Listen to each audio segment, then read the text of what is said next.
esta historia es muy apasionante. Ustedes la pueden estudiar con diferentes predicadores. Algunos la enfocan de una manera muy natural hacia el lado de la fe.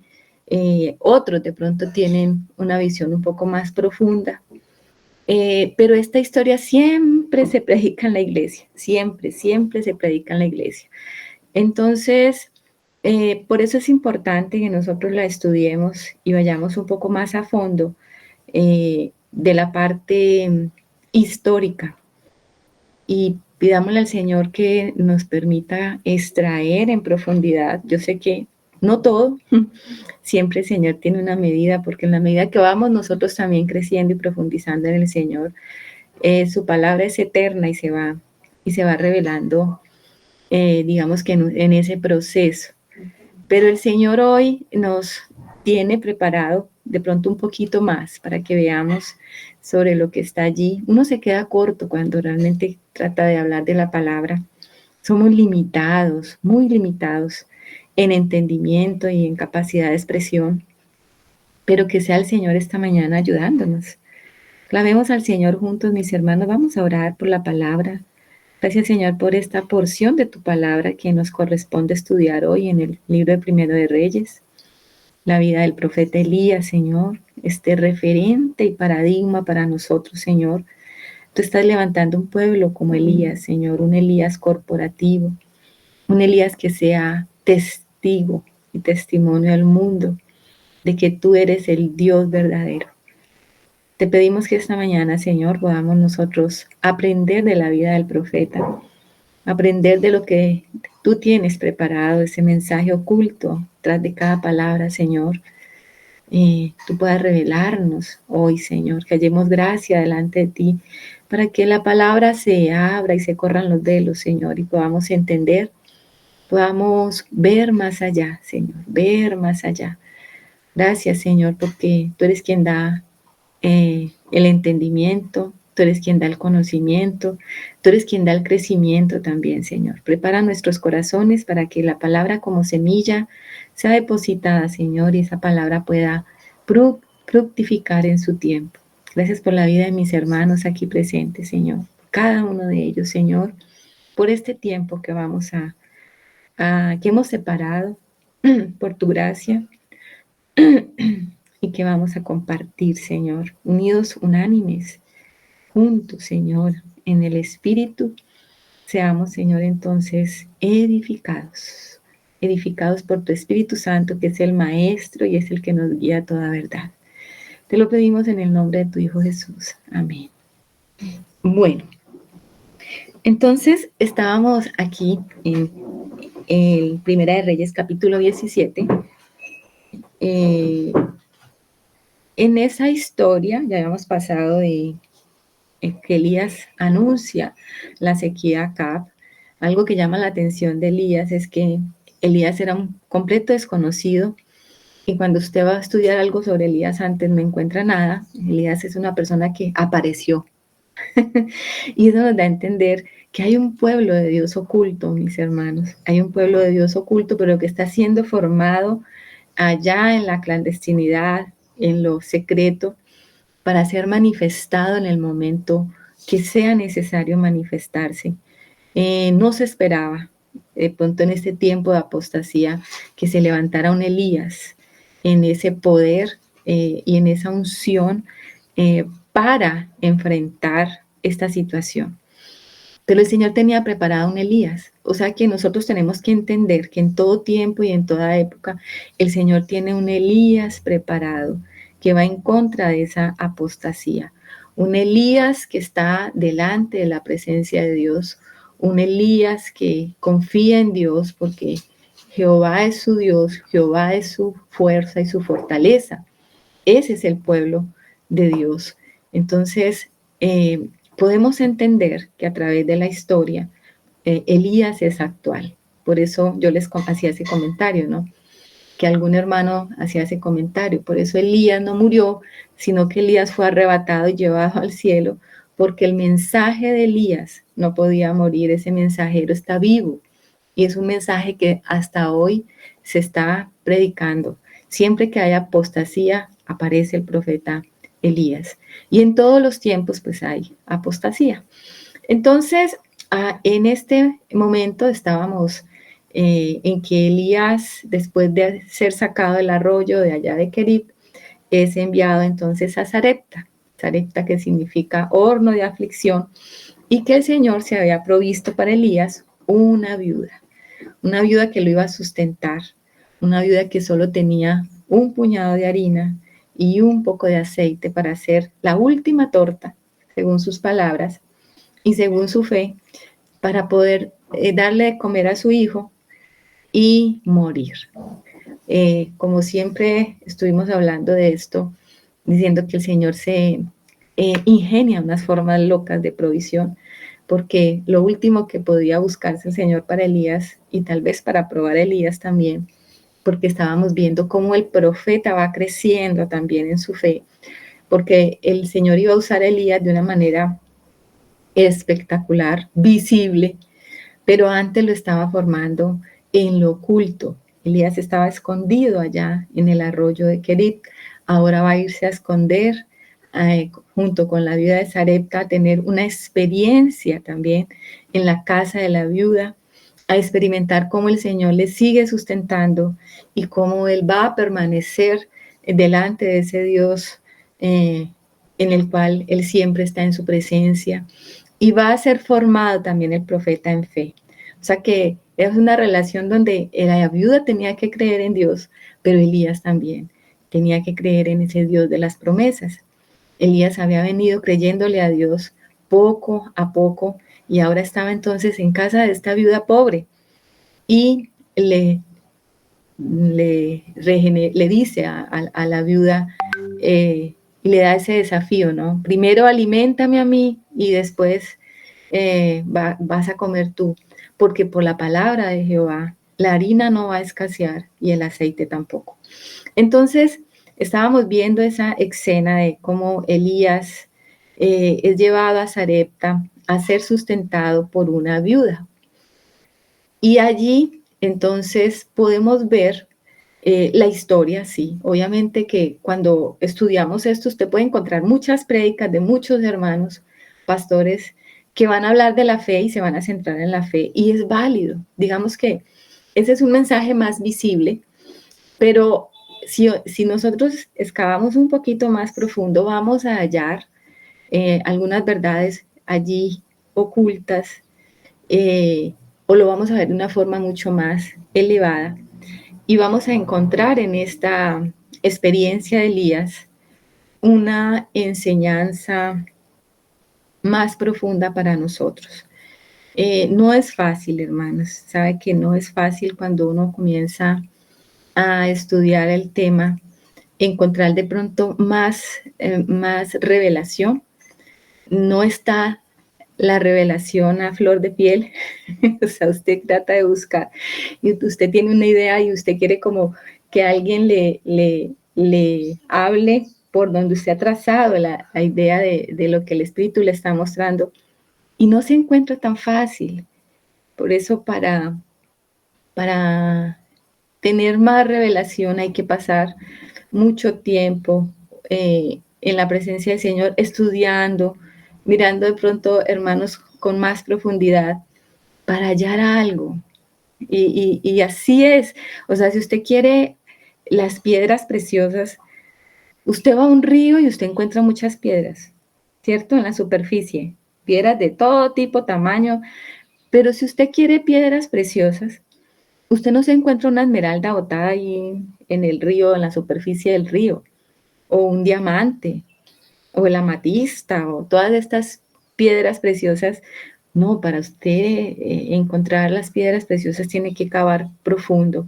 O sea que tiene que ir a buscar y a buscar y a buscar.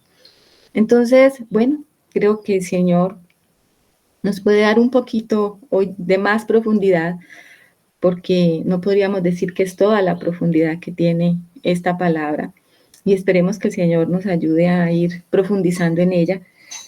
Hoy vamos entonces a ver un poco sobre lo que significan todas estas cosas, algunas de estas cosas que están aquí escondidas en esta escena de Elías con la viuda. Nosotros hemos hablado mucho tiempo de que la figura de mujer representa nuestra alma, ¿cierto? Entonces tenemos que ver este pasaje viéndolo un poco más profundo, en un entendimiento más alto. Es que esta viuda está representando la humanidad. O sea, la viuda está representando a las almas que están sin esposo. ¿Cómo está el hombre sin Dios? El hombre sin Dios es un alma sin marido, porque cuando uno va a la escritura, por todo lado encuentra esa figura de cómo el Señor quería ser esposo de Israel.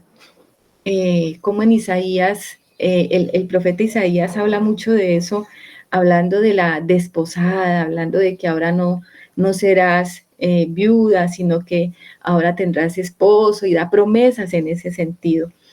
Pero hacia dónde se dirigen todas esas promesas? Es hacia nuestra alma. El Señor, que es espíritu, pues es el que va a tomar nuestra alma, la va a cobijar, le va a dar cobertura y le va a dar abrigo, porque eso representa el varón para la mujer, ¿no? Es el que protege, es el que guarda. Por eso esta viuda en este tiempo, y justamente pronto las viudas de hoy en día, que son modernas, pues son viudas que se sustentan y son muy capaces, y como dice, perdón por este ejemplo, el disco por ahí mundano de Shakira, las mujeres facturan. Hoy día de pronto las mujeres no tienen tanto problema con eso, porque tienen la posibilidad de trabajar y ellas pueden de pronto autosustentarse. Eso habla también mucho de la condición del alma del hombre y cómo el hombre ha avanzado en ese humanismo, y cómo el hombre se ha apartado de Dios y no necesita a Dios. Entonces esta viuda está representando eso, una mujer que nos da la figura de un alma desprotegida, un alma que no tiene quien la gobierne, quien la sustente, quien la provea. Y el profeta Elías viene a esta viuda a traerle esperanza. Él viene como esa figura de varón a decir, bueno, Dios es tu sustentador, no temas, porque hay una palabra que él le da a la viuda, ¿no? No temas. Si hay algo que el Señor quiere decirle al alma del hombre, ayer hablábamos un poco de eso, de cómo el primer sentimiento que entró al hombre por causa del pecado es el temor, y también la palabra que más el Señor le va a decir a nuestra alma es, no temas, porque nos da miedo de todo. Entonces, esta viuda va a tener que aprender a confiar en la palabra de Dios a través del profeta Elías. Entonces, digamos que Elías viene como un referente a la casa de la viuda, a ser como esa figura de varón que la va a sustentar, que la va a guardar, y Dios a través del profeta se va a convertir como en el marido de esta viuda, ¿cierto? Entonces hay una humanidad desprotegida, mis hermanos, hay una humanidad que no tiene marido, hay una humanidad que está sin esposo y que necesita la cobertura de ese esposo, está moribunda, está a punto de morir, pero el Señor ha enviado a su profeta para darle ánimo. El Señor está buscando las almas que están por allí sedientas y hambrientas en tiempo de escasez, para darles la palabra del Evangelio y para traer consuelo a sus corazones. Entonces Elías también es ese referente. Elías también, si lo vamos a ver por el lado del tipo de Cristo, también Elías va a representar proféticamente el tipo del Señor Jesús, ¿no? Hay dos hechos importantes aquí, porque uno dice, la viuda podía tener otro tipo de alimento, pero ella tenía harina y aceite. Ella había podido decir, no, yo tengo allá de pronto dátiles o torta de higos o yo qué sé, otra cosa, otro tipo de alimentos, pero la escritura siempre que nos quiere dejar un mensaje, pues el Señor usa los elementos que nos hablan. Y en este caso tenemos la harina, y cuando tenemos harina, pues estamos hablando de flor de harina, la harina molida, trillada, y el aceite. Y estos dos elementos son muy importantes y en la escritura están como símbolos de algo. Ustedes recuerdan que allá en el Antiguo Testamento, las ofrendas que se establecieron, había una ofrenda especial con la flor de harina, o sea, con la harina molida. Y a esas ofrendas, además de las ofrendas de sangre y todo eso, estaba esa ofrenda especial que era de flor de harina, o sea, de harina molida. A esa harina se le ponía aceite, se hacía a veces tortas, se le colocaba sal e incienso. O sea, todo eso tiene un significado porque esos sacrificios del Antiguo Testamento todos apuntan a Cristo, todos apuntan a Cristo. Y todos tienen una representación y nos están hablando de un aspecto de la provisión de Dios a través de su Hijo Jesucristo. Entonces la flor de harina, perdón mis hermanos, la flor de harina también nos va a hablar de esto. La flor de harina simboliza la pureza, la limpieza, ya que debía ser sin levadura. La flor de harina representa la humanidad de Cristo, la cual es equilibrada y fina, porque ustedes saben que el grano de trigo tiene que pasar por el molino, tiene que ser triturado, tiene que ser cernido y tiene que ser purificado para que quede esa harina, ya así como nosotros la vemos refinada, en granos pequeñitos y se pueda amasar y se pueda convertir en un pan que luego nosotros no lo podamos comer. Y eso representa la humanidad de Cristo, cómo el Señor Jesús tenía que pasar por todo ese proceso de quebrantamiento para Él poderse convertir en el verdadero pan que descendió del cielo, para que todo aquel que come de Él realmente sea sustentado.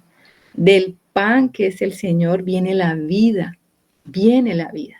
Entonces, aquí tenemos una imagen, tenemos una sombra de lo que Cristo es para nosotros. En tiempos de hambruna, en tiempos de escasez, en tiempos donde hay almas que están desamparadas y que no tienen comida, ni esposo que les provea, pues el Señor es la provisión. El Señor es ese esposo que va a venir a alimentar y a sustentar el alma del hombre. El aceite entonces representa la divinidad. El aceite representa a Dios. La flor de harina es la base a la cual se le agrega el aceite. O sea que tenía que venir el Señor en esa humanidad. Y ayer estuvimos hablando de esto en la reunión. Carlos nos estuvo enseñando sobre esto, sobre la unción del Espíritu. Y el aceite nos va siempre a representar la unción. Entonces, vemos a Cristo representado allí, ¿no? En la flor de harina, en su humanidad, pero también como la divinidad estaba en él, como el aceite que representa el Espíritu era también representado aquí, estaba representando a Cristo, porque Él es humano, pero también Él es divino, divino, ¿ya? Entonces, Elías y la viuda se alimentaban de Cristo. Ellos estaban siendo sustentados en este tiempo, estaban escondidos allí en Sarepta. Nadie sabía dónde estaba Elías. El tiempo que estuvo el profeta Elías allí, la escritura no nos dice, pero entre el arroyo de Querib y el tiempo de Sarepta fueron 3 años, porque más adelante vamos a ver eso. Cuando él tiene que presentarse nuevamente a Elías, dice que fue después de 3 años. Entonces, vemos que fueron sustentados, la comida siguió sin disminuir, la provisión estaba intacta y la harina señala a Cristo, el alimentador de nuestras almas. La provisión que Dios ha hecho para sus hijos en el Señor permanece a través del tiempo de los siglos. Podemos ir a Él una y otra vez, y aunque recibamos gracia sobre gracia, su plenitud permanece igual, ayer, hoy y por los siglos. Eso representa que la harina no iba a escasear. Fíjense que esas son las palabras que Elías le da a la viuda.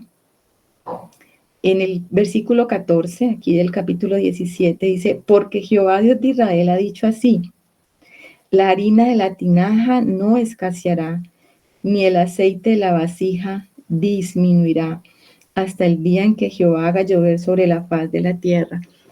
Elías no le dice, mire, es que el Señor va a mandar tremenda provisión, bultos y bultos de harina usted va a tener allí almacenados. No, era una tinaja donde ella tenía un puñado de harina. Pero ¿qué pasaba? Todos los días ella iba a buscar harina y encontraba la harina. O sea, no era que el nivel de la harina que ella tenía no se mermó, pero tampoco aumentó. Estaba allí siempre. Ella no pudo hacer negocio con la harina y salir a vender harina, no, ella tenía una provisión diaria. Así como el maná en el desierto era la provisión diaria para Israel, aquí la viuda y Elías tenían esa provisión de la tinaja diaria. Aquí la hermana Luz nos quiere hacer un comentario. Hermana, que estaba recordando en el Padre Nuestro, como dice el Señor, el pan nuestro de cada día, dánoslo hoy. O sea, es una provisión del día a día. O sea, no podemos, no, es que yo tengo aquí suficiente o es que ya, no, es del día a día. La provisión es diaria. Amén. Esa provisión es diaria. Allí la tenemos. Gracia sobre gracia. Es la provisión que el Señor representa para nosotros día a día. ¿Qué dice el hermano Alex?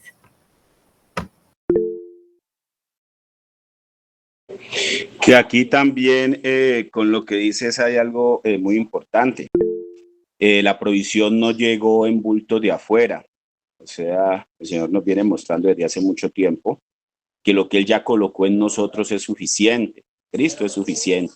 Entonces miren que la harina y el aceite lo tenía la viuda, dándonos a entender el Señor de que no se busca afuera. Lo que necesitamos ya está colocado en nosotros y nos toca simplemente creer. Cuando ella creyó a las palabras de Elías, pues fue y tomó de lo que tenía. Cuando el Señor nos ha mostrado esto, nosotros nos damos cuenta que ya en nosotros está colocada esa provisión y sabemos aprovecharla, sabemos ponerla en acción. Entonces pienso que también es importante eso que decías, que la provisión no vino de afuera, la provisión estaba en ella, pero ya no creía. Así es. ¿Qué dice la hermana Hilda? También veo como el Señor, pues en lugar de darle la provisión directamente a Elías, que pues tiene recursos ilimitados para hacerlo, como hizo pues yo hermana en el desierto, no lo hizo así, sino que usó esa viuda para que a través de ella él fuera recibiendo como esa provisión, ¿no? Y así mismo pensaba yo, por ejemplo, con Saulo de Tarso, como el Señor, teniendo ese encuentro directo con él, no lo evangeliza directamente él, sino que le da instrucciones a Ananías para que vaya y lo ministre y todo, ¿no? Entonces sí, es importante uno también estar como pidiéndole al Señor que le muestre que el modo en que uno puede ser usado o cómo otros pueden ser usados para esa provisión que uno necesita espiritualmente, porque a veces uno quiere como cosas directas, sobrenaturales, inmediatas, pero el Señor tiene otros modos de dar la provisión y tenemos que estar como alertas espiritualmente a ver cómo es que esa provisión nos está llegando y a través de qué canal. Así es, mi hermana. Muchas gracias. ¿Y la hermana Maite? Martica y hermanos, ahorita que estamos tomando el tema sobre la viuda, el Señor trajo a mi memoria ahora en Isaías 54 que Él dice, y Él le dice a su pueblo, dice, porque en Isaías 54:5, dice, porque tu marido es tu hacedor, porque tu marido es tu hacedor, Jehová de los ejércitos es un hombre, y tu Redentor, el Santo de Israel. Dios de toda la tierra será llamado. Entonces, pues cuando el Señor dice eso es porque Él es todo, ¿no? Él es nuestro marido, Él es nuestro papá, nuestro amigo, nuestro proveedor en todo, en todo, en todo, absolutamente en todo, ¿no? Y como comentaban ahora, definitivamente, cuando el Señor mandó el maná del cielo, era diario, diario, o sea, es un día a la vez que nosotros tenemos que aprender a vivir con Él, un día a la vez, sin pensar en el mañana o también en lo que no pudimos hacer, sino hoy, hoy es el día. Y hoy es el día en que el Señor provee lo que tiene que proveer en nosotros, de todo, ¿no? Porque no solamente es la provisión física, también es esa provisión espiritual del amor que Él nos tiene. Ese es mi comentario, Martí, gracias. Gracias, Maite y Germancito. Bueno, gracias. Me llama la atención en la respuesta de la viuda cuando Elías le pide un bocado de pan después de pedirle el vaso con agua, el orden que ella establece de las cosas, ¿no? Ella le dice pues que solamente tiene un puñado de harina y algo de aceite, ¿no? Entonces, pero que lo iba a recoger a prepararlo para ella y para su hijo, para que lo comieran y después se dejara morir. Entonces veo como la condición del alma que no conoce al Señor, eh, que es un alma que está sentenciada a muerte. Hay una condena sobre ella, ¿no? Y ella trata hasta último momento, esta alma humana que no conoce al Señor trata hasta último momento, sabiendo que está en esa condenación, de sustentar ella su vida primero, ¿no? El problema es como de orden, porque ella dice que primero para ella, para su hijo y que luego se deja morir. Pero viene el siervo del Señor, pues que representa ahí al Señor con su palabra y le dice, no tengas temor. O sea, como de ese temor que viene desde la caída del Edén, todo el orden de todas las cosas se alteró, ese miedo, ¿no? Porque una cosa es el temor a Jehová y otra cosa es el miedo. Entonces, como ese miedo fue el que por completo alteró el orden en que Dios nos diseñó y le dice, no tengas temor, veas como tú has dicho, pero hazme a mí primero y luego para pues, lo que tú has dicho para ti y para tu hijo. Entonces, como diciéndole el Señor, el problema es el orden en que tú has establecido en tu corazón. Lo primero que tiene que ser es el Señor.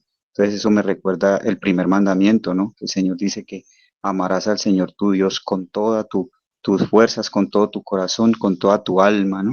Entonces, como el Señor está primero trayendo orden a través del profeta a esta alma, ¿no? Entonces, me parece que eso es importante. Sí, muchas gracias, Germancito. Muy bien. Ese análisis está muy, muy acertado, muy acertado.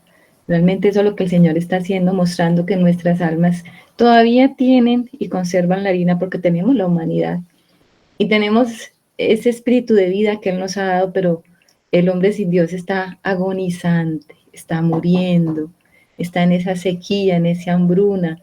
Así vemos nosotros a la humanidad, aunque haya una aparente prosperidad del hombre, en realidad el hombre está muriendo, se está apagando, le queda poco tiempo. Y el mensaje del profeta Elías entonces urge ese mensaje para la humanidad. Alecito decía algo importante, la harina la tenía la viuda, ella tenía la tinaja y tenía la botija o tenía, ¿cómo se llama? Aquí la escritura le dice en el 14, en la vasija, la tinaja y la vasija. En la tinaja tenía la harina y en la vasija tenía el aceite. O sea que son dos compartimentos diferentes, pero solamente había un poquito de aquella creación que Dios y de aquella vida abundante que Dios preparó para el hombre un día allá en Edén, pues ya le queda al hombre poco. Y eso representa, o sea, eso que Dios le ha dado al hombre desde el principio, es esta humanidad sin Dios, le queda poco de lo que Dios le dio. Pero está allí, está allí. Y por boca del profeta y por boca de la palabra de Dios, eso se puede entonces aumentar, eso puede permanecer, eso puede ser sustento, pero si la palabra de Dios por boca de su varón, como le dijo ella al profeta, varón de Dios, por la palabra de este varón, esa provisión no va a escasear. Entonces, por eso se necesita la palabra de Dios en este tiempo para que esa provisión no mengue y esta humanidad no muera de hambre. Entonces tenemos aquí que esa harina representa entonces la provisión diaria de nuestro Señor Jesús y el aceite que estaba en la botija, pues en esa vasija, representa o prefigura la verdad de que el Espíritu Santo está con nosotros hasta el fin de nuestro peregrinaje. O sea, la presencia de Dios está con nosotros hasta el fin. Ese aceite va a estar y va a permanecer. Por un lado el Señor como la provisión del pan, pero por otro lado el Espíritu Santo, que es el que nos vivifica. Dios no dio una nueva tinaja ni una nueva vasija de aceite, ni llenó las viejas hasta el borde. O sea, no había aquí como algo que estaba rebosando y multiplicándose así, por lo menos en este caso no. Más adelante nosotros vamos a ver en Eliseo otra multiplicación con otra viuda, pero ahí sí había como ese rebose del aceite. Aquí estamos viendo es una provisión limitada al diario vivir, o sea, era algo como para el diario. Usted no podía adelantarse para el día de mañana y apresurarse porque no, simplemente ella iba, tenían hambre, bueno, entonces vamos a preparar el pancito con la flor de harina y con el aceite, todos los días, como el maná, así dice Angelita. Dios les dio lo suficiente para hacer uso diario, pero no hubo provisión para un año entero, ni siquiera para una semana por adelantado. De la misma manera no podemos acumular gracia para el futuro. Tenemos que ir constantemente a Cristo en busca de nueva provisión. O sea, así tiene que ser nuestra búsqueda del Señor diaria. Entonces aquí se está marcando ese paradigma para nuestra vida. Yo tengo esa tinaja y tengo esa vasija, pero no, eso no está rebosando. Yo tengo que ir a buscar diariamente ese pan y esa provisión. Así, aunque hayamos sido regenerados por el Espíritu de una vez y para siempre, con todo Él renueva nuestro hombre interior cada día conforme a la palabra que habló Elías. Esto ilustraba un principio vital. Ninguna palabra suya caerá en tierra, sino que todas las cosas que Dios habló por boca de tantos profetas se cumplirán verdaderamente. Entonces estamos viendo que el Señor necesita sus siervos, porque aquí Elías era el mensajero, y por la boca de Elías era que esta viuda había recibido esa promesa y estaba siendo sustentada. La misericordia, como dice el hermano Germancito, y ese oportuno socorro viene a través de los siervos de Dios. Fíjese, ellos traen la palabra que va a despertar la fe de esta humanidad moribunda. Por eso yo le decía que el Señor está formando un pueblo como tú y yo. Hacemos parte de ese pueblo, de ese Elías corporativo que es testigo, de ese Elías que representa a vive Jehová en cuya presencia estoy. Ese pueblo que conoce a Dios. ¿Qué dice la hermana Angelita? Con relación a lo que escribía Germán, yo había notado arriba precisamente que nuevas eran sus misericordias cada día. No es de lo que tomamos ayer lo que va a seguir siendo hoy. No, el Señor es soberano para mostrarnos su fidelidad y su amor a través de muchas cosas. Amén, así es. Diariamente vemos sus misericordias. ¿Qué dice el hermano Alecito? Mira que aquí también vemos una figura, ¿no? Acordémonos que estas son como sombras y figuras. Nosotros sabemos que toda persona, su alma sí esté separada del Señor y ese espíritu contristado en la condición que está el hombre natural y que un día estuvimos. Sí es cierto que nuestra alma sabe que un día fue sustentada. Por eso el hombre natural sabe que alguna vez dependió de lo que el Señor había dado allá en Edén. Entonces también ese poquito de harina, ese poquito de aceite puede representar eso, que tiene el hombre natural todavía ahí escondido, que no sabe pues para qué sirve ese poquito que queda, porque lo cierto es que cuando nosotros oímos y somos despertados a esta vida, es porque sabíamos que algo superior tenía que regir nuestra vida.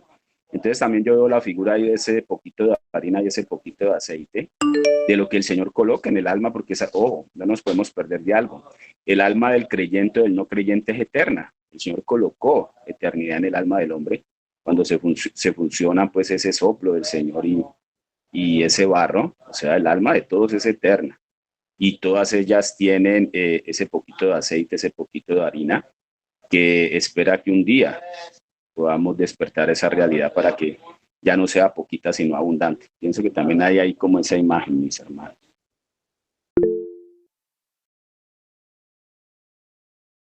Amén. Ciertísimo es lo que el hermano Alex está diciendo. Pero fíjese que eso se multiplica y se vivifica por medio de sus santos profetas, que son los que vienen y le van a hablar a esta humanidad que todavía tiene ese puñado de harina y ese poquito de aceite, como dice Alex, porque así creó Dios al hombre. Eso es lo único que queda. El hombre ya despilfarró todo, se gastó todo, como el hijo pródigo, ¿recuerdan? Que fue y gastó toda su herencia. ¿Y qué le quedó? Le quedó algo muy poquito. Entonces, ahora lo único que puede hacer el Señor es enviar a sus santos profetas a vivificar y a decirle a esa viuda moribunda, esta humanidad moribunda, decirle, no temas, porque el Señor ha dicho que no va a escasear ni la harina, ni va a faltar el aceite, una promesa. ¿Pero en boca de quién? De sus santos siervos. Por eso les estaba hablando de ese Elías corporativo, el cual hacemos parte nosotros también. Estamos siendo parte de ese Elías corporativo que el Señor está formando donde en lo oculto. Así mismo como Elías ha sido formado en lo oculto, así está siendo formado este pueblo que conoce a Dios y que puede decirle a esa humanidad que está ya moribunda, mire, hay un Dios que nos sustenta. ¿Qué dice el hermano Germancito? Martica, tiene gran fundamento eso que está diciendo cuando hacemos parte de ese Elías corporativo como iglesia, porque creo que es en Lucas, no recuerdo dónde, pero sí en Malaquías sé que precisamente es de los últimos escritos que hay es el último libro que encontramos en el Antiguo Pacto. Dice en el capítulo 4, he aquí, yo os envío el profeta Elías antes que venga el día de Jehová grande y terrible, antes del juicio realmente. Cómo me llama la atención porque en Lucas habla sobre que él vendrá con el espíritu de Elías. Entonces, como que es la única parte de la escritura donde nombra el Espíritu Santo como con otra característica, o sea, con otro nombre, porque pues dice que en algunas partes dice el Espíritu de Jehová, el Espíritu Santo, el Espíritu del Señor, pero pues lo identifica aquí con este hombre y nosotros sabemos, ¿no? Que hay un parte de cumplimiento en lo que vino haciendo el profeta Juan, lo que vino haciendo Juan el Bautista, en lo que hace el Señor, porque pues también en el Señor hay ese cumplimiento profético de ese espíritu de Elías, pero también como iglesia nosotros teniendo la misma naturaleza del Señor en la medida en que vamos siendo transformados, pues como que la escritura nos hace ese énfasis en que antes que venga el día terrible del Señor, pues se tiene que levantar realmente ese Elías corporativo, que es el que tiene que denunciar la corrupción moral realmente en la que está él, porque es que vemos que este hombre está denunciando la condición del pueblo de Dios también, la condición a la que lleva la religiosidad, y pues también incluye toda la condición humana, que es lo que estamos viendo aquí. Entonces eso es importante que lo tengamos en cuenta, ¿no? Cómo la escritura hace ese énfasis, ¿no? Porque he visto que de pronto equivocadamente, considero yo, algunas enseñanzas se han enfocado en algunos hombres como mostrando el espíritu de Elías como algo muy diferente, pero realmente pues es realmente la misma dirección en la que el Señor está mandando el Espíritu Santo, pero entendiendo que así como tuvo un cumplimiento en Juan, en el Señor, pues también tiene una responsabilidad en nosotros como pueblo para que se establezca realmente, para que la voz de Dios sea escuchada por todos antes de que Dios dé la disposición final de todas las cosas. Amén. Haciendo referencia a esto que dice el hermano, a esta palabra, que es como con lo que termina el Antiguo Testamento y los profetas, allá en Malaquías. Porque sí, antes que venga el día grande y temible, el día del Señor, vendrá Elías. Y eso es verdad. Y nosotros tenemos que confiar en eso, porque antes que venga el Señor, porque segunda vez tiene que venir Elías. Elías va a volver. Pero ya Elías, no un Elías, no, ellos vieron a Juan, porque el Señor les dijo, a la verdad Elías ya vino, pero lo mataron o le hicieron con él lo que quisieron. Y ellos entendieron que estaba hablando de Juan el Bautista. O sea que para la primera venida vino Elías en forma de quién, de Juan. Pero para la segunda venida también será manifestado Elías. Y ese es un Elías corporativo. Pero como les estaba diciendo, este Elías es un Elías que va a salir ¿de dónde? Del anonimato. Es un Elías que no se esperan, es un Elías que no se sabe de dónde viene. Aquí cuando miramos la escritura no sabemos quién eran los papás de Elías. No sabemos. Es como cuando habla la escritura de Melquisedec, sin genealogía, o sea, no se sabe Elías. Algunos dicen que era de la tribu de Gad, otros que de Manasés, o sea, es incierto. Pero Elías estaba siendo formado en lo oculto. Es un profeta que Dios llamó del anonimato, que venía formando con una fe inquebrantable, con una obediencia absoluta a Dios, un hombre muy especial, porque eso sí tiene la personalidad de Elías. Nosotros vamos a ver en la historia de Elías un hombre sujeto a pasiones y vamos a ver ese altibajo de emociones en Elías que nos va a representar a nosotros también. Nosotros tenemos también ese altibajo de emociones, pero lo que sí tenía Elías era un corazón dispuesto totalmente para Dios, un vivo celo por Dios, porque eso era lo que le movía a Elías. Y ese celo había hecho que Elías se apartara completamente de ese sistema corrupto, de ese sistema religioso perverso y apóstata. De hecho, Elías se vestía de una manera diferente.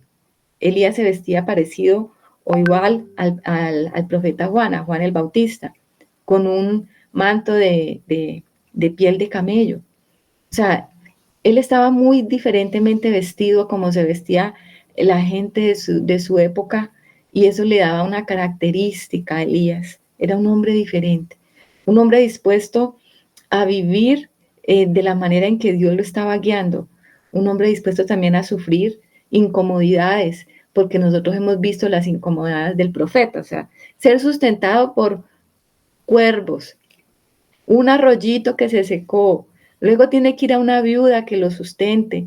O sea, es un profeta que estaba dispuesto a sufrir penalidades. Mira, hay algo importante cuando uno estudia esto, y es que en la época de Acab, el reino de Israel, o sea, las 10 tribus, tuvieron prosperidad. Acab reinó 22 años y Acab hizo alianzas políticas y comerciales muy importantes, y durante el reinado de Acab había prosperidad. Usted dice, pero ¿por qué había prosperidad si había apostasía? Porque les voy a decir una cosa importante de entender. Que haya prosperidad no es señal de prosperidad espiritual o de que no hay decadencia espiritual.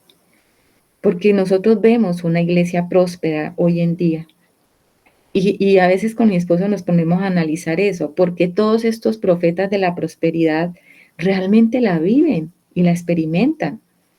Ellos viven en una abundancia impresionante. Entonces usted ve la vida de ellos y usted dice, pues sí, como que funciona. Entonces, ¿qué pasaba con Acab?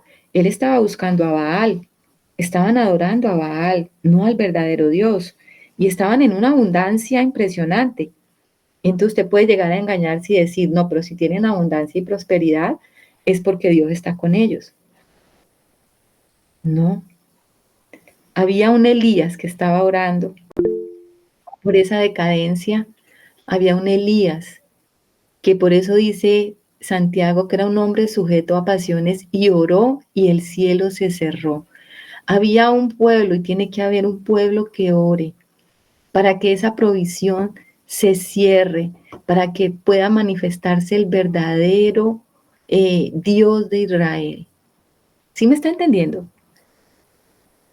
¿Qué dice el hermano Germancito?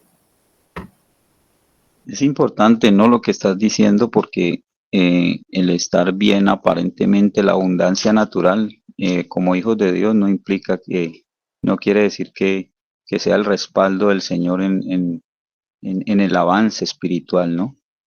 Sin satanizar, obviamente, nosotros entendemos lo que tú estás diciendo, también sin satanizar, pues que si esa abundancia la hay, pues bueno, gloria al Señor por eso, y eso no es pecado delante del Señor cuando se ha conseguido legítimamente también. Pero la escritura dice que donde esté nuestro tesoro, ahí estará nuestro corazón. Entonces hay muchos siervos que predican es esto y que el énfasis pues de la vida en el Señor es las riquezas de esta tierra, ¿no? Y el Señor, pues la escritura eso lo muestra con claridad, que esa es una de las tentaciones, ¿no? Que el Señor tiene que vencer en el desierto, porque Satanás le muestra los reinos de este mundo, le muestra su riqueza, le muestra tantas cosas en ese momento, y él le dice que si postrado me adorares, pues que todo eso me ha sido entregado a mí, yo lo doy a quien yo quiero. Entonces, el problema es dónde está nuestro corazón, ¿no? Es entender que si nuestro corazón está en el Señor, pues nosotros estamos guardados, independientemente de si hay escasez o si hay abundancia por fuera, estamos guardados en el Señor porque le pertenecemos a Él. Pero el problema es cuando un corazón se desvía y quita la mirada del Señor y pone su corazón en las cosas de esta tierra, pues finalmente termina adorando a esa Satanás, esa es la tentación que más fácil de caer finalmente. Ok, gracias, Germancito, el hermano Alex. Germán tocó también algo allí que tiene que ver con esas figuras, porque ahí vemos que pues, lo único que puede sustentar el alma en medio pues, de esas figuras es la harina y el aceite, que ya Martica en el espíritu nos pudo mostrar cómo esa harina representa esa humanidad de Cristo y cómo ese aceite representa al Padre, que tienen que fundirse para poder ser alimento. Eso es lo único que sustenta el alma, pero mire que el alma del hombre, aquí vemos pues en ese contexto de la viuda que ya dependía solo de eso y estaba a punto de acabar ese poquito y morirse. Pero viéndolo hoy día, el hombre se rehúsa a acrecentar ese poquito de harina y ese aceite, y lo que ha hecho es que le ha metido eso fécula de maíz, le ha metido carne, le ha metido una cantidad de alimento, y el alma ha prosperado. Como decía ahora Martica, allí que la prosperidad no es un sinónimo de abundancia de la gracia. Israel con reyes impíos fue muy próspero. Vemos que las iglesias hoy día y los pastores también muchos son prósperos, pero pobres en el espíritu. Entonces el alma no quiere acrecentar eso que es verdadero alimento, que es esa parte eterna que está escondida en esa harina y ese aceite, sino que se ha llenado de otro tipo de alimentos que la hacen creer que está pues súper, hiper, mega alimentada, pero sabemos que está a punto de morir. Entonces pienso que Germancito tocó ahí una figura también bien interesante, el alimento que no alimenta. Así es. Miren que cuando ha habido mucha abundancia, el pueblo se pervierte. El pecado de Sodoma y Gomorra fue abundancia y desocupación. Abundancia y desocupación. Y el hombre se pervierte. De hecho, una de las cosas que el Señor le dejó al hombre para poderlo tener ocupado y que no fuese tras el pecado, ¿qué fue? El trabajo. Lo puso a trabajar. El trabajo es digno por eso, porque el hombre está ocupado y está empeñoso en algo y no tiene una mente desocupada para dedicarse al mal, porque de continuo el corazón del hombre en pecado solo genera maldad. Entonces, esta humanidad que cada día está yéndose hacia la distracción, ya ni siquiera el trabajo, o sea, hoy en día los trabajos más fáciles, o sea, todo es como hacia el gozo, al disfrute, la vida tiene que tener sentido si hay abundancia y si hay prosperidad y si, de hecho, eso es lo que todos los gobiernos prometen. Pero fíjense que la verdadera sustento del hombre está en Jesucristo. Es Jesucristo el que trae la verdadera plenitud al corazón humano.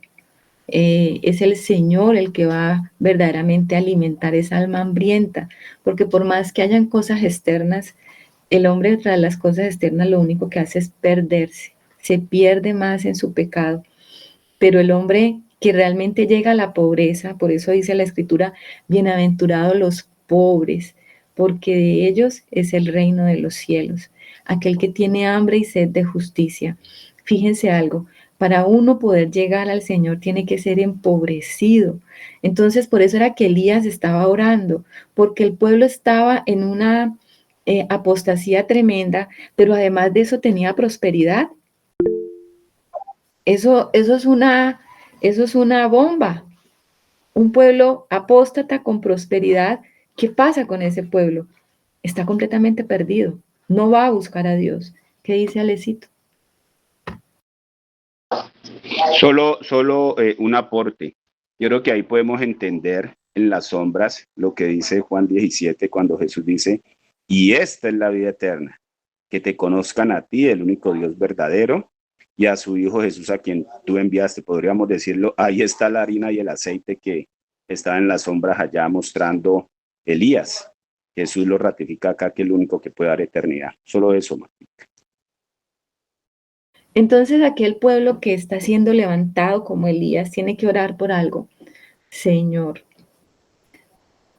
haz que no llueva. Haz que se corte esa provisión. Haz que se corte esa prosperidad sobre aquellos que están enriquecidos en sí mismos para que pueda venir hambre y necesidad de ti. ¿Usted ha pensado en esa oración? Usted siempre está buscando que las personas sean prosperadas y que les vaya bien. ¿Qué dice el hermano Germán? Pues eso es tremendo, Matica, porque primero tú lo citabas con Elías, que Elías en medio de una época de abundancia y de prosperidad natural estaba llevando un mensaje de Dios y estaba hablándoles de la necesidad de arrepentimiento y de la condición espiritual tan terrible. Primero lo que Elías está haciendo, mirándolo desde una mente natural, es una locura, es un suicidio, ¿no? Porque quién que está bien, que está tan enriquecido en sí mismo, se va a arrepentir, va a escuchar la voz de Dios y antes por el contrario, esa es su manera de identificar a Dios y esa es su manera de decir que Dios está con él. Entre más el hombre natural obtiene lo que su alma codicia, pues más dice que Dios, más glorifica a su Dios, al Dios que se ha hecho a su imagen. Pero este hombre está realmente dando un mensaje en tiempos donde nadie quiere saber nada de Dios y cómo nosotros también, ahora que tú lo tocas, si realmente nosotros entendemos que esa es la oración, que la oración tiene que tener ese sentido, pues eso también sería de cierta manera en lo natural para nosotros, visto de forma natural un suicidio, porque hemos visto que el profeta, que el hombre de Dios, no está exento de pasar las mismas situaciones y las mismas dificultades cuando vienen esos juicios sobre los hombres, sobre una nación, ¿no? Veíamos a través de este proceso en Elías con la viuda y con esta escasez, con lo del arroyo, todo eso, pero con la gran diferencia de que el que aprende a depender de Dios, pues aprende a conocer que los recursos del cielo son ilimitados. Entonces eso, pues eso llama realmente a pensar que nuestras oraciones muchas veces son como, más como en el sentido de la viuda, ¿no? Como queriendo autopreservarnos, pensando que nuestra vida, que nuestra subsistencia depende de nosotros mismos y no realmente en el sentido en que el Espíritu nos está mostrando las cosas en este tiempo para que venga un verdadero arrepentimiento. Amén. O sea que nuestra oración necesariamente tiene que ser, Señor, empobrece. Si estamos hablando por alguien que no quiere recibir al Señor, que está endurecido, que está en apostasía, nuestra oración, tal como la de Elías, es, Señor, empobrece. Yo no les voy a decir que eso necesariamente tiene que ser económicamente. El Señor puede traer pobreza y escasez de muchas maneras. Pero esa persona necesita ser empobrecida en el espíritu. Tiene que llegar a humillación para que reconozca a Dios. Y obviamente aquel profeta que lleva este mensaje, pues tiene que haber experimentado lo mismo. Yo no le puedo estar pidiendo al Señor para que eso le ocurra a otra persona si yo no lo he vivido, si yo no lo experimento, si yo no tengo esa misma pobreza espiritual delante de Dios. Cuando hablamos de pobreza espiritual estamos hablando de pobreza de soberbia, o sea, nuestra soberbia ha sido menguada. Entonces, ese Elías corporativo va a entender esto, va a entender que la humanidad necesita ser quebrantada. Y fíjense algo, esa es una oración que Dios escucha, porque el Señor escuchó la oración de Elías. Y por la boca de Elías el Señor hizo todas esas cosas. Así que si la palabra nos va a decir ciertísimamente que esa oración sí la va a responder el Señor. Entonces, ¿usted quiere que el Señor le responda? Entonces oremos conforme a las oraciones que ya sabemos en la Escritura que Él responde. Bueno, vamos a seguir con la lectura, avanzar un poquito esta mañana. En la experiencia de Elías con la vida, porque lo que sigue aquí en adelante es bien interesante. ¿Qué dice Germancito? Mática, antes de que continúes, yo creo que esto que acabamos de tocar le da mucha profundidad y vamos entendiendo en el espíritu qué significaba ese cuando Elías se presenta delante de acá, dice, vive Jehová en cuya presencia estoy, que no lloverá más por mi palabra, sino por mi palabra. Entonces, como realmente un hombre que está lleno del Espíritu Santo, pero en este caso, pues una iglesia que está llena del Espíritu Santo, pues tiene el respaldo del Señor y cómo es la que realmente puede desatar bendición, ¿no? Desatar bendición sobre la humanidad, entendiendo que si le oramos de acuerdo a lo que el Espíritu Santo nos está pidiendo, pues el Señor va a establecer lo que haya que establecer en la tierra y nos va a respaldar a su iglesia, porque pues su iglesia es Cristo en los hombres, para que se establezca ese orden y para que los hombres busquen al Señor. O sea, yo lo veo ahí como muy profundo, no es solamente que lloviera o que no lloviera, no, sino que realmente este hombre está entendiendo en el espíritu que tiene que venir escasez, que tienen que venir situaciones complejas a la humanidad para poder realmente que el corazón sea quebrantado, ¿no? Y que la palabra haya cabida.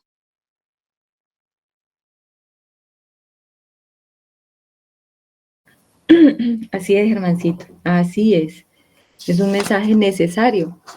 Queremos que nuestros hijos que no buscan a Dios vengan al Señor. Ah, Señor, empobrécelos de la manera en que tenga que empobrecerlos. ¿Qué dice la hermana Luz?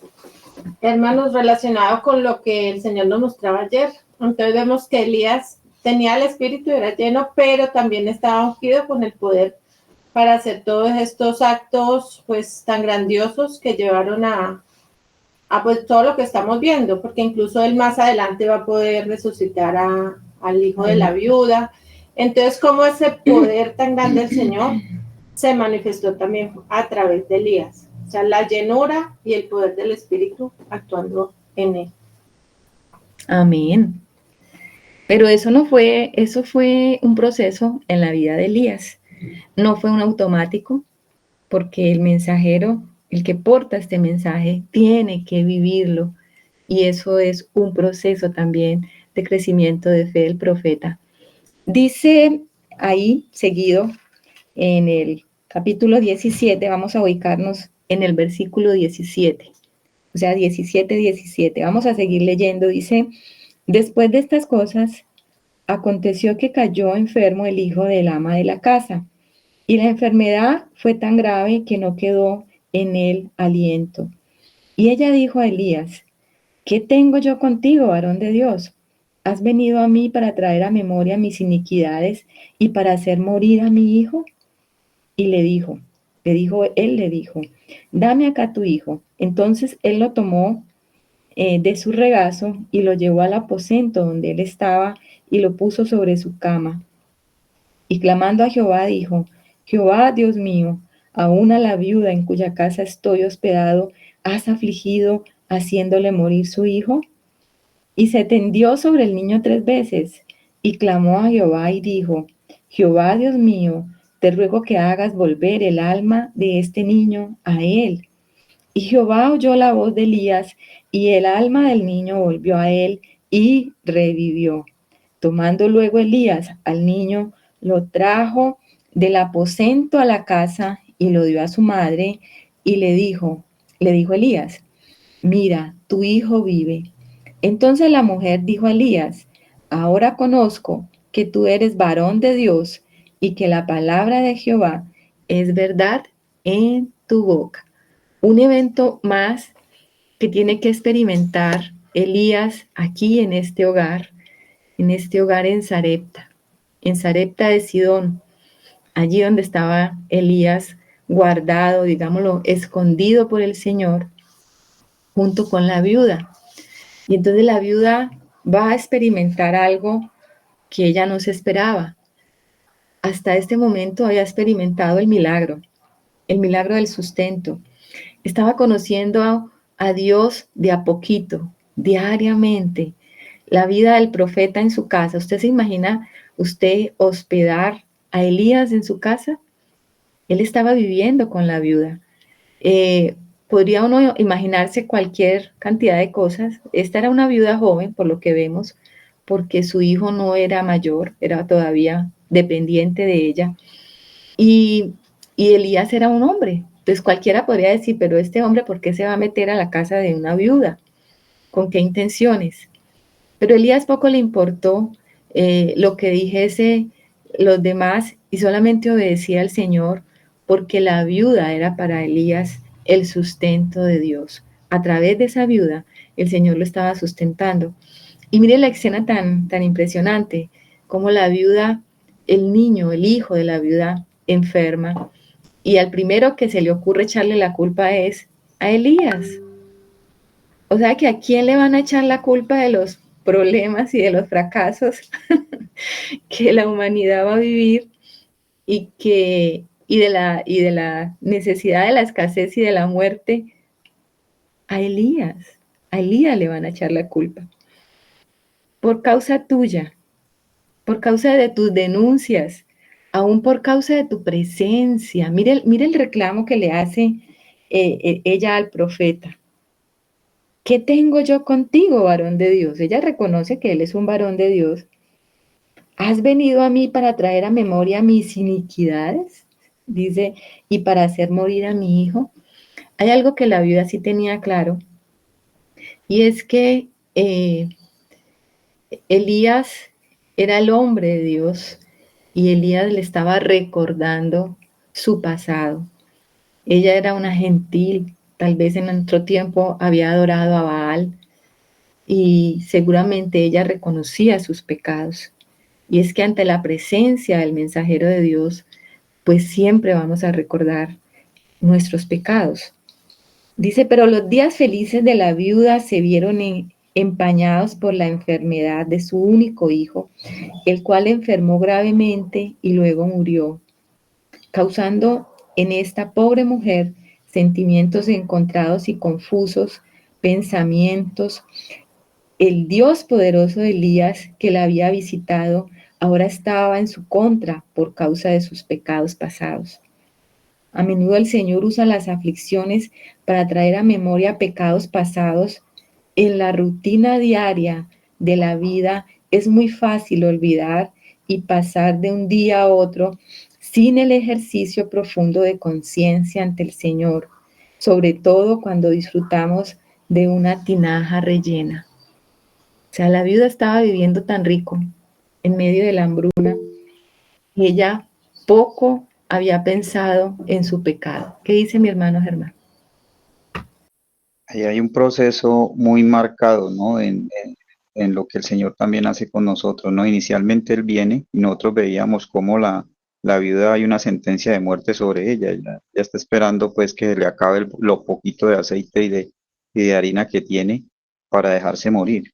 Pero cómo viene este siervo, cómo viene, que pues en este caso sería el Señor a la vida de nosotros y Él no quiere venir de visita. Él viene de visita, pero Él quiere venir a quedarse a vivir en nuestro corazón y como en la medida en que esta mujer le abre su casa pues al siervo de Dios, dice que la harina no escaseó ni el aceite en la vasija, y eso pues eso era el resultado de que hubiera palabra de Dios todos los días en su vida, ¿no? No solamente el milagro del sustento externo, sino que estaba la presencia de Dios en su casa. Pero como en la medida en que primero el Señor resuelve ese problema de esa sentencia de muerte y Él se queda en nuestra vida, pues comienza esa palabra, esa intimidad con Dios a incomodar al alma, a mostrarle su condición realmente en la que ella tiene que trabajar y cómo comienza a crear como esos conflictos también, todas estas cosas que ya venían incomodando a la, a la viuda, pero pues tal vez ella no era capaz de reconocer eso y cómo crea también este dolor en su hijo, esta situación de su hijo para que salga de su boca lo que hay, para que ella reconozca sus pecados. Ella hasta este momento no había reconocido nada delante del siervo de Dios, sino que ella aquí reconoce sus iniquidades. Ella dice que le hizo morir, pero pues como en una rebelión contra Dios y en un conflicto, como tú decías, echándole la culpa al siervo. Pero es ese proceso, ¿no? En la medida que el Señor viene, pues primero esa sentencia de muerte es quitada, pero también el Señor, si nosotros estamos dispuestos a que el Señor, a permanecer, a que el Señor permanezca y ser conscientes de esa presencia, pues también toda la casa se tiene que ir poniendo en orden. Y eso no es en que cada día la cosa se va a poner más bonita, no, sino por el contrario.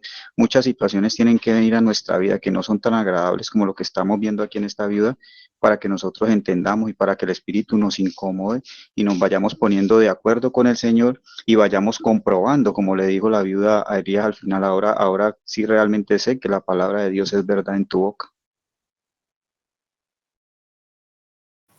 Gracias, Germancito. Muchos elementos que tratar en esta historia también que dice el hermano, el Germancito, ahora Alex.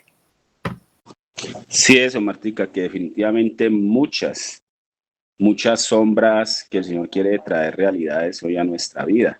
Vemos que esa viuda, después de esa multiplicación de ese aceite y esa harina, lleva al profeta a vivir a su casa. O sea, como iniciamos, ¿no? ¿Qué figura tenía Elías allí? Pues lleva a Jesús a morar en su casa, tenía a Dios morando en su casa y le dice que él lleva al muchacho a su habitación.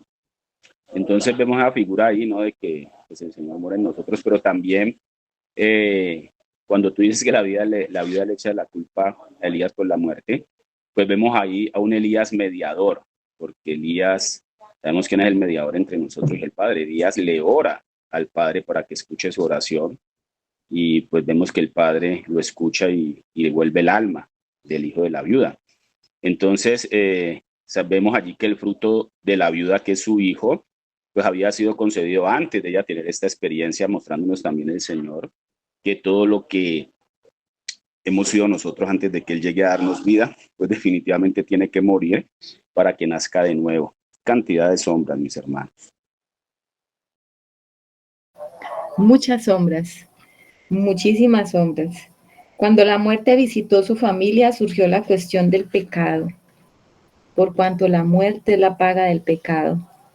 Es el recordar nuestros múltiples pecados que nos hará mansos y humildes de corazón. Lo que los hermanos estaban diciendo, o sea, la presencia de Elías en figuras como la presencia de Cristo en nosotros, ¿no? Nuestra alma puede estar alimentándose de Cristo, pero nuestra alma tiene que sufrir un proceso de transformación. Nosotros sabemos que hay un nuevo nacimiento, hay un nuevo hombre que se está gestando en nosotros, que tiene que ser resucitado, que tiene que venir a nueva vida. Hasta este momento, podemos leer desde Génesis hasta aquí y usted no va a ver una resurrección. Por eso es que Elías es tan importante, porque él es el primer hombre, estamos hablando de un hombre de carne y hueso, sujeto a pasiones, que hace una resurrección. Eso era algo impresionante. Fíjense que Elías no le reprocha nada a la viuda. Ella lo reprocha a él y él lo único que le dice es dame a tu hijo.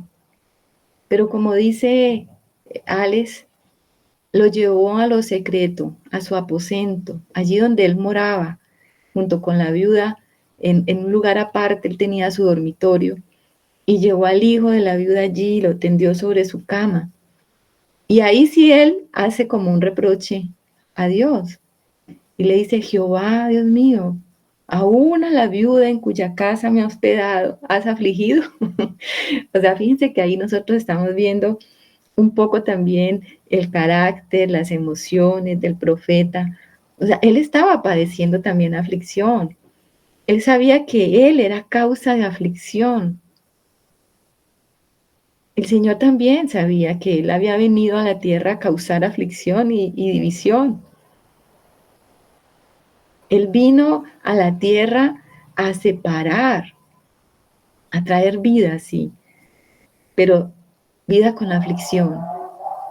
Hay aflicción cuando nosotros nos enfrentamos a la luz de Dios. Hay muerte.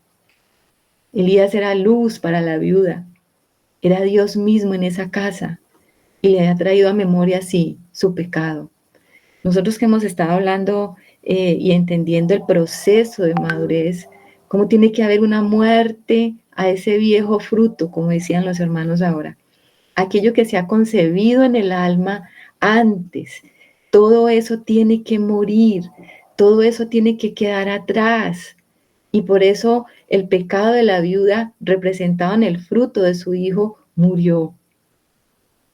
O sea que el alma tiene un hijo, que es el fruto de su hacer, el fruto de la vida en el cual vive, por lo cual se mueve, vive, respira, depende, porque la viuda también quería que su hijo creciera algún día, porque ella iba a depender de ese hijo, porque era un hijo varón, recordemos que también era un hijo varón.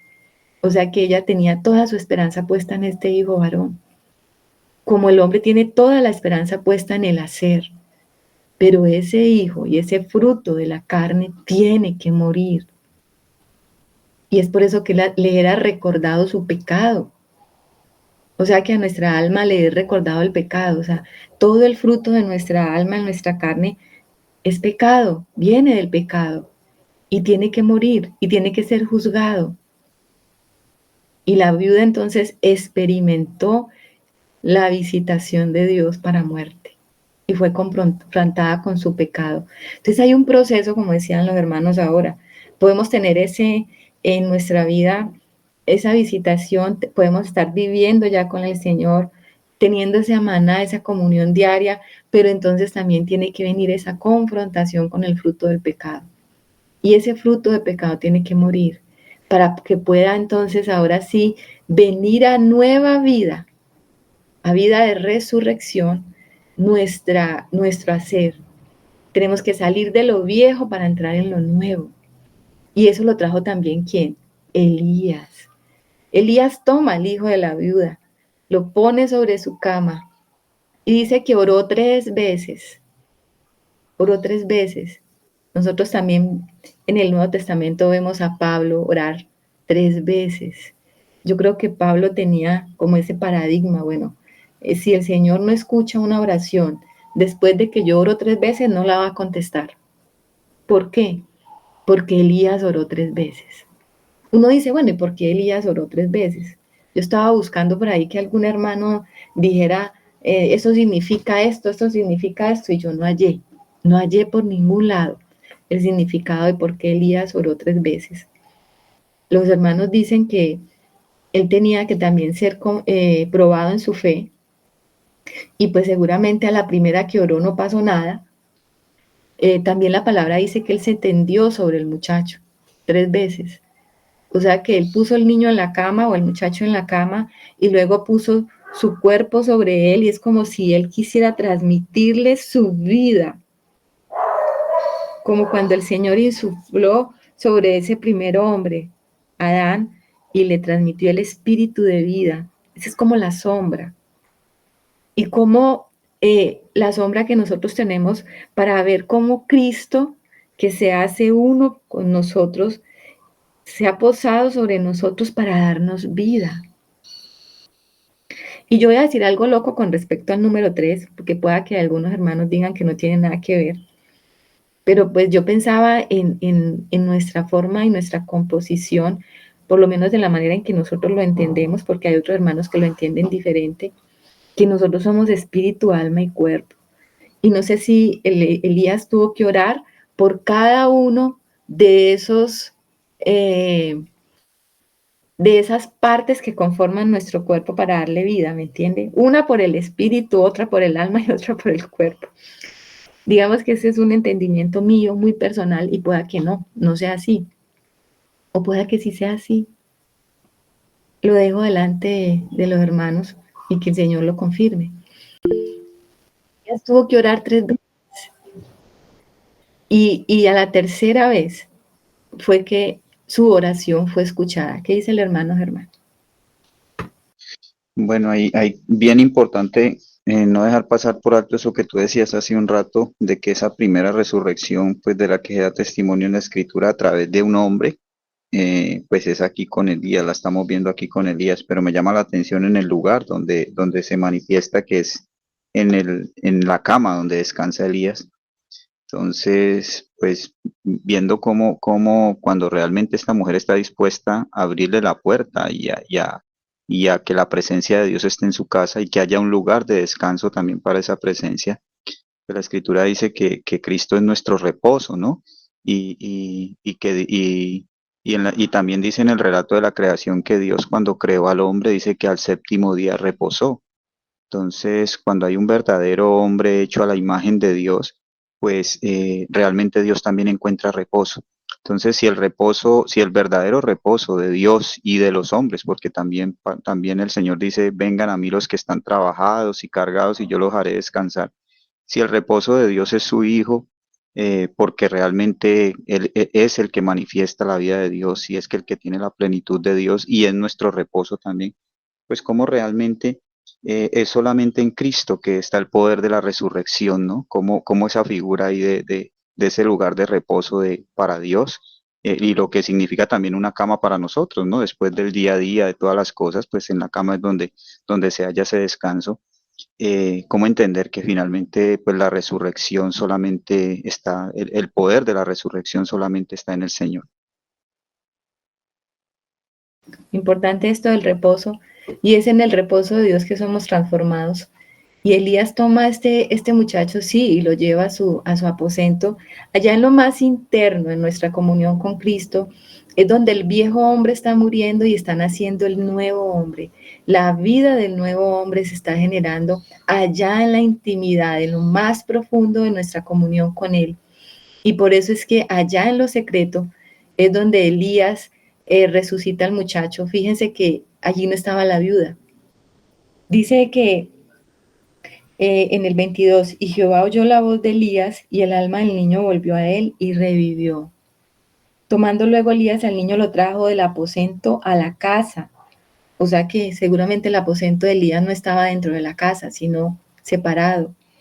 Y lo dio a su madre y le dijo a Elías, mira, tu hijo vive.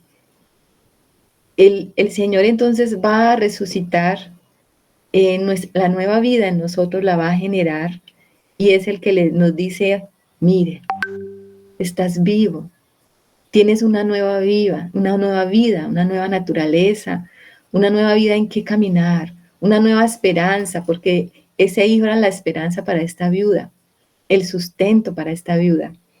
Y dice el 24, entonces la mujer dijo a Elías, ahora conozco que tú eres varón de Dios y que la palabra de Jehová es verdad en tu boca. Mire, ¿y eso de qué nos habla? Perdóname un momentico, termino acá, Germancito. Eso nos habla de algo.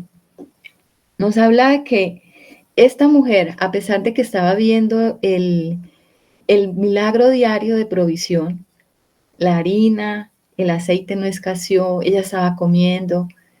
Solamente después de que experimentó la vida de resurrección de su hijo, entendió que Elías era el verdadero varón de Dios. O sea, ¿por qué? Porque antes ella le decía varón de Dios, pero como que no tenía una fe completa o no había visto quién era verdaderamente Elías. Solamente hasta ese momento lo logró ver. Lo mismo pasa con nosotros, con el Señor. Nosotros podemos estar viendo el milagro, nosotros podemos estar viendo la provisión diaria del Señor, pero esas cosas pasan.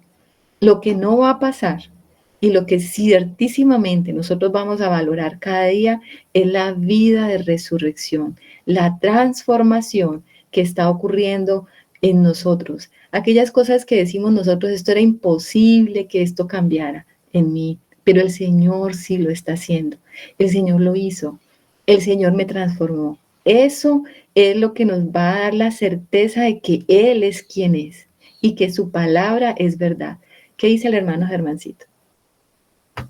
Mira que hay un detalle especial, ¿no? Cuando tú decías también que de cierta manera pues era el Señor como perfeccionando la fe de Elías, porque está trabajando en la viuda, pero también está trabajando en su siervo. Y hablando de ese suceso, después de que él lo lleva a la cama, pues a la cama donde él descansa al niño, en el versículo 20 dice, y clamando a Jehová dijo, Jehová Dios mío, aún a la viuda en cuya casa estoy hospedado has afligido, haciéndole morir a su hijo. Pues yo veo ese y clamando, lo veo más como y reclamando, ¿no? Porque pues era un hombre sujeto a pasiones, como dice por allá en Santiago, y como en medio de su imperfección, porque no era el Señor, tenía el Espíritu de Dios, pero era un hombre, vemos esa imperfección también, pues este hombre también tiene que ir siendo perfeccionado en su fe, ¿no? Y entonces por eso también es como necesario que este hombre persevere en la oración. Yo recuerdo precisamente el suceso cuando el Señor resucita a Lázaro, que él antes de hacerlo, él dice que él le da gracias al Padre, dice, yo sé que siempre me oyes, pero lo hice por causa pues, de los que están escuchando. Entonces, como si en el Señor, en el varón perfecto, hay esa perfecta comunión con el Padre y él sabe que siempre el Padre lo escucha porque siempre le pide de acuerdo a lo que el Padre quiere, pero como el siervo aquí está siendo perfeccionado, ¿no? Y cómo estamos viendo la condición pues humana de este hombre, pero como en la medida en que vamos siendo transformados, en que nuestra fe va siendo perfeccionada, pues más se va manifestando la gloria de Dios. Bueno, amén. ¿Qué dice el hermano Alex? Pues de que las figuras siguen, mis hermanos. Ahí tú dijiste algo muy importante ahora, y esa es la realidad, no es como el punto de quiebre que el Señor nos ha venido mostrando, solo hasta que nos damos cuenta que la vida de Cristo vino para transformar algo interno, y ese algo interno en nuestra alma que tiene que ser santificada. Las cosas externas no nos pueden llenar, nosotros podemos estar viendo los milagros, la provisión que el Señor trae, o aún la escasez, aún la prueba, aún la disciplina.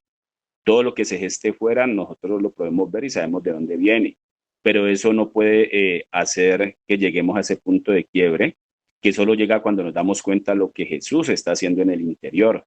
Ahí es donde verdaderamente nos es revelado para qué vino el Hijo de Dios. Entonces, cuando eso se da, es donde nos vamos volviendo como inconmovibles, cuando el Señor ya va haciendo que nosotros lo de afuera no nos mueva, así sea abundancia o escasez, sino que somos conscientes que ya dentro de nosotros está dando esa promesa y esa esperanza que estamos todos pendientes de que se está formando. Amén. Bueno, muchas cosas que meditar creo que nos quedan esta mañana a través de la palabra del Señor. Quedemos aquí, mis hermanos, para que en la semana estemos meditando. Y si el Señor añade profundidad en esto, pues en 8 días lo vamos a comentar, porque, como les decía, pues nosotros somos limitados para este entendimiento, pero por la gracia de Dios recibimos alguna luz que va alumbrando un poquito más. Entonces, damos gracias al Señor por la provisión de este día, porque creo que ha sido abundante, suficiente. Nuestra alma sale con regocijo de añadir un poco más de ese conocimiento.